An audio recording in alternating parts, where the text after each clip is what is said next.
नमस्कार मित्रों, आप सबका स्वागत है आपके अपने YouTube channel hard and D physics with Hardeep sir.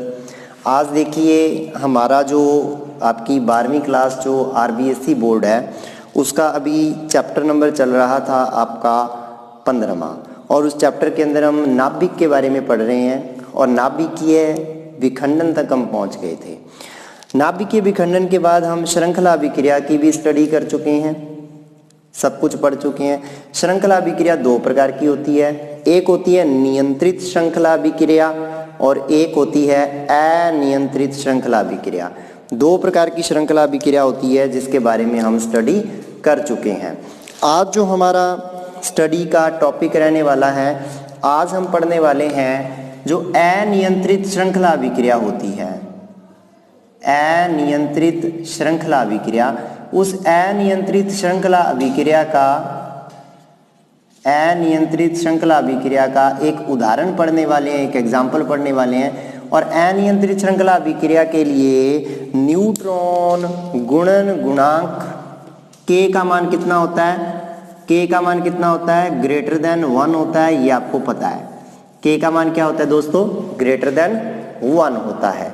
आज हम पढ़ेंगे अनियंत्रित श्रृंखला अभिक्रिया का एक ही एग्जाम्पल है जिसको आप कहते हो परमाणु बम। परमाणु बम या एटम बॉम्ब इंग्लिश में। हम आज एटम बॉम्ब या परमाणु बम के बारे में स्टडी करने वाले हैं कि परमाणु बम क्या होता है। परमाणु बम में k की वैल्यू ग्रेटर देन 1 होती है क्योंकि अभिक्रिया अनियंत्रित हो जाती है। अनियंत्रित अभिक्रिया कब होगी? जब न्यूट्रॉन इतने ज़्यादा निकलें कि उनको कंट्रोल करना मुश्किल हो और वो न्यूट्रॉन आगे की आगे टक्कर मारते जाएं, यूरेनियम का विखंडन करते जाएं। तो परमाणु बम को समझने के लिए केवल इतना ध्यान रखिए, परमाणु बम क्या होता है? इस तरीके से एक धातु का बना हुआ खोखला गोला होता है। किसका बना हुआ है? धातु का बना खोखला गोला, बहुत ही मजबूत धातु का बना खोखला गोला होता है। इस खोखले गोले के अंदर क्या करते हैं, ध्यान से देखना बच्चों, इस खोखले गोले के अंदर इस तरीके से खांचे बना देते हैं। इस तरीके से इसकी बाउंड्री पर खांचे बना देते हैं और उन सभी खांचों में क्या करते हैं, क्या भरा होता है इस तरीके से क्या होता है, इसके अंदर परमाणु बम में धातु का बना हुआ गोला होता है और उसके अंदर इस तरीके से खांचे लगे होते हैं। ये जो खांचे लगे होते हैं, इन खांचों के अंदर क्या भरा होता है? इन खांचों के अंदर भरा होता है मैंने चार बनाए हैं यहाँ पे, जितने भी हो सकते हैं सभी खांचों में भरा होता है विखंडनीय पदार्थ। विखंडनीय पदार्थ भरा होता है इनके अंदर। और विखंडनीय पदार्थ क्या हो सकता है? जैसे 92 यूरेनियम 235 हो सकता है, 94 प्लूटोनियम 239 हो सकता है, कुछ भी भरा हो सकता है। ये उसके अंदर क्या होते हैं? भरे हुए होते हैं। 92 यूरेनियम 235, 94 प्लूटोनियम 239, ये भरे होते हैं। इसके बिल्कुल केंद्र में जो मैं नीले रंग का डॉट बना रहा हूँ, ये होता है एस, जिसको कहते हैं न्यूट्रॉन स्रोत। ये न्यूट्रॉन का स्रोत होता है। ये क्या होता है? एस न्यूट्रॉन का स्रोत होता है। अब होता क्या है, इसके ठीक पीछे सांचों के सबके पीछे, इन सभी सांचों के पीछे, अब एक बात ध्यान रखो, जितने भी खांचे बने हैं जिनके अंदर विखंडनीय पदार्थ भरा हुआ है, इन सभी खांचों की एक हमारे पास रहती है प्रॉपर्टी कि इन सभी खांचों में किसी भी खांचे का द्रव्यमान क्रांतिक द्रव्यमान से अधिक नहीं होता। और क्रांतिक द्रव्यमान मैं आपको पढ़ा चुका हूं। क्रांतिक द्रव्यमान वो द्रव्यमान होता है जिससे उच्च द्रव्यमान पर हाई, उससे ज्यादा द्रव्यमान होने पर ही विखंडन होता है, नहीं तो विखंडन नहीं होता। तो विखंडन के लिए जरूरी है कि द्रव्यमान क्रांतिक द्रव्यमान से ज्यादा हो। इसके पीछे इसका मतलब क्रांतिक द्रव्यमान से कम है ये, तो न्यूट्रॉन भले ही इनसे टक्कर मारे जाके, लेकिन ये विखंडित नहीं होंगे कोई भी पार्ट इसमें। क्यों? क्योंकि क्रांतिक द्रव्यमान से क्या है, द्रव्यमान कम है। इसलिए अब क्या होगा, अब इसके पीछे क्या भरा हुआ है? ये जो तीन मैंने ब्लू कलर के डॉट डॉट बनाए हैं, ये भरा होता है, ये जो 3 ब्लू कलर के डॉट डॉट बनाई है, ये होता है विस्फोटक पदार्थ। विस्फोटक पदार्थ। और ये विस्फोटक पदार्थ कौन सा होता है? TNT। TNT try nitrotoluene, TNT try nitrotoluene. और दोस्तों आप सबसे रिक्वेस्ट है, आप अगर अच्छा लग रहा है वीडियो तो चैनल सब्सक्राइब करें और शेयर करें अपने दोस्तों के साथ। आपसे रिक्वेस्ट है कि हम 6 चैप्टर पहले कर चुके हैं और उसके बाद 4 चैप्टर, अब ये चौथा चैप्टर चल रहा है, तो आपके लगभग आधे से ज़्यादा सिलेबस आपका होने वाला है। तो आप प्लीज़ शेयर करें RBSE बोर्ड के बच्चों के लिए। TNT ट्राई नाइट्रोटोलुइन, जिसकी स्ट्रक्चर आपको पता है, टोलुइन आपको पता है, CH3 और NO2 ग्रुप जुड़ जाएंगे बेंजीन वलय के अंदर, ये बन जाएगा ट्राइनाइट्रोटोलुइन। तो ट्राइनाइट्रोटोलुइन के बारे में हमने यहाँ बात की है। अब देखिए ये भरा होता है यहाँ पर।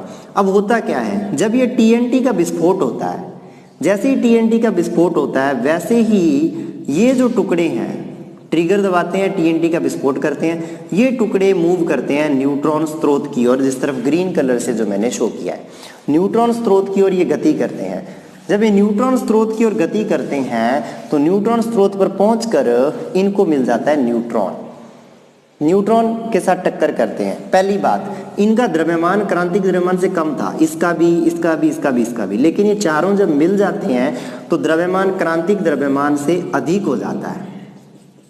जब क्रांतिक द्रव्यमान से द्रव्यमान अधिक हो जाता है तो विखंडन की क्रिया शुरू हो जाती है। यूरेनियम मारता है टक्कर, यूरेनियम के ऊपर न्यूट्रॉन मारता है टक्कर। यूरेनियम 235 है, उसकी अभिक्रिया हम लिखते रहे हैं। एक यूरेनियम के विखंडन से 200 मिलियन इलेक्ट्रॉन वोल्ट ऊर्जा निकलती है, हम पढ़ चुके हैं। उसके साथ वो टक्कर मारता है, जैसे ही वो उसके साथ टक्कर मारता है उस टाइम क्या निकलती है, 200 मिलियन इलेक्ट्रॉन वोल्ट ऊर्जा निकलती है और 3 न्यूट्रॉन और निकलते हैं। ये 3 न्यूट्रॉन फिर आगे टक्कर करते हैं 3 यूरेनियम से, फिर वो 9 न्यूट्रॉन निकलते हैं। 3 यूरेनियम का विखंडन होता है, 9 न्यूट्रॉन निकलते हैं। ये क्रिया जो है इसी तरीके से चलती रहती है। और ये क्रिया कैसी होती है हम पहले पढ़ चुके हैं, दोबारा देख लेते हैं। 92 यूरेनियम 235, इस पे 1 न्यूट्रॉन टक्कर मारता है, 92 यूरेनियम 236 बन जाता है, 236। ये यूरेनियम 236 जो होता है वो टूट जाता है क्रिप्टॉन में और बैरियम में। बैरियम 141 होता है, क्रिप्टॉन 36 92, बैरियम 56 141 होता है। 3 न्यूट्रॉन निकल जाते हैं प्लस 200 मिलियन इलेक्ट्रॉन वोल्ट ऊर्जा निकल जाती है। इस तरीके से ये क्रिया संपन्न होती है। ये रिएक्शन हम पहले भी पढ़ चुके हैं। इस तरीके से 200 मिलियन इलेक्ट्रॉन वोल्ट इसमें ऊर्जा मुक्त हो जाती है।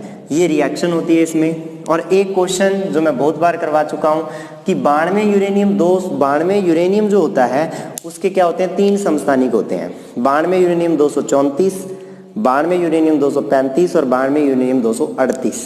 हम 235 ही क्यों यूज करते हैं, दोबारा बता देता हूँ।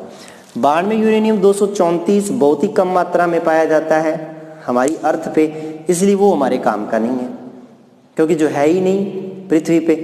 92 यूरेनियम 238 सबसे ज्यादा होता है, लेकिन उसके लिए 1.1 मिलियन इलेक्ट्रॉन वोल्ट ऊर्जा के न्यूट्रॉन चाहिए। इतनी ऊर्जा के न्यूट्रॉन जब आके टक्कर मारेंगे 38 के साथ, ये 35 है, तभी विखंडन होगा, वरना नहीं।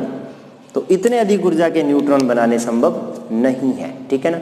इसलिए हम क्या करते हैं, इतनी ऊर्जा के न्यूट्रॉन नहीं होते, 38 का भी कोई काम नहीं। 35 के लिए केवल थर्मल रेडिएशन, केवल थर्मल एनर्जी 0.025 इलेक्ट्रॉन वोल्ट। कहाँ तो 0.025 इलेक्ट्रॉन वोल्ट और कहाँ 1.1 मिलियन इलेक्ट्रॉन वोल्ट, बहुत फर्क है। ये आसानी से हमारे पास, ये आसानी से अवेलेबल होते हैं, हमारे पास एग्जिस्ट करते हैं, आसानी से हम बढ़ा सकते हैं, इसलिए हम 0.025 इलेक्ट्रॉन वोल्ट वाले इनका यूज करते हैं। किसके लिए, 235 के लिए। तो ये जो है ना, ये जो न्यूट्रॉन है ये केवल ऊष्मीय ऊर्जा वाले न्यूट्रॉन है। ऊष्मीय ऊर्जा वाले न्यूट्रॉन, ये ऊष्मीय ऊर्जा वाले न्यूट्रॉन है, बहुत ही हल्के, ठीक है। ये स्थायी होता है 235, 236 अस्थायी होता है, ठीक है। ये आपके पास दोस्तों परमाणु बम पूरा हो गया। अगर आपको अच्छा लगा हो तो वीडियो को शेयर जरूर करें, सब्सक्राइब करें, अपने दोस्तों के साथ शेयर करें इसको, और हमारा अगर आपको कोई डाउट है तो कमेंट करें। और हाँ, क्योंकि थ्योरेटिकल पार्ट है ये ना, परमाणु बम और नाभिकीय भट्टी पढ़ेंगे अगले लेक्चर में, तो इसके लिए मैं आपको एक रिक्वेस्ट करता हूँ कि आप हमारा आप लोग क्या कीजिए कि हमारा टेलीग्राम जो लिंक है उस पर आप क्लिक करना, डिस्क्रिप्शन में टेलीग्राम ज्वाइन कर लो। वहाँ पे आपको इसके नोट्स मैं अवेलेबल करवाता रहता हूँ, सारी जितने भी हमने चैप्टर अब तक किए हैं सबके नोट्स टेलीग्राम पे मिलेंगे। तो इस वीडियो के इस चैप्टर के नोट्स भी आपको मिल जाएंगे, तो वहाँ से आप लोग से रिक्वेस्ट है कि वहाँ से आप लोग इसको ले सकते हो। तो आपका बहुत बहुत थैंक्स दोस्तों। अब परमाणु भट्टी पढ़नी है अगले लेक्चर के अंदर, और उससे अगले लेक्चर में हम इस चैप्टर के न्यूमेरिकल करेंगे। एक न्यूमेरिकल वो पक्का आता है, मैं उस टाइप के 2 या 3 न्यूमेरिकल कराऊंगा, कुछ न्यूमेरिकल आपको दूंगा। उससे पहले आप कमेंट करना, एक न्यूमेरिकल है आपके लिए, और आप उस न्यूमेरिकल के लिए न्यूमेरिकल को करना और कमेंट करके आंसर बताना। न्यूमेरिकल क्या है कि 92 यूरेनियम 238 जो होता है, इसमें न्यूट्रॉन कितने हैं और प्रोटॉन कितने हैं। 12वें यूरेनियम 238 में न्यूट्रॉन कितने हैं और प्रोटॉन कितने हैं, ये आपको दोस्तों बताना है। तो ये मुझे बताना, कमेंट करना। आपका बहुत बहुत धन्यवाद हमारे साथ जुड़ने के लिए। स्क्रीनशॉट ले लो, अपने हिसाब से लिख लो, बाकी नोट्स मैं दे ही दूंगा, ठीक है। आपका बहुत बहुत धन्यवाद।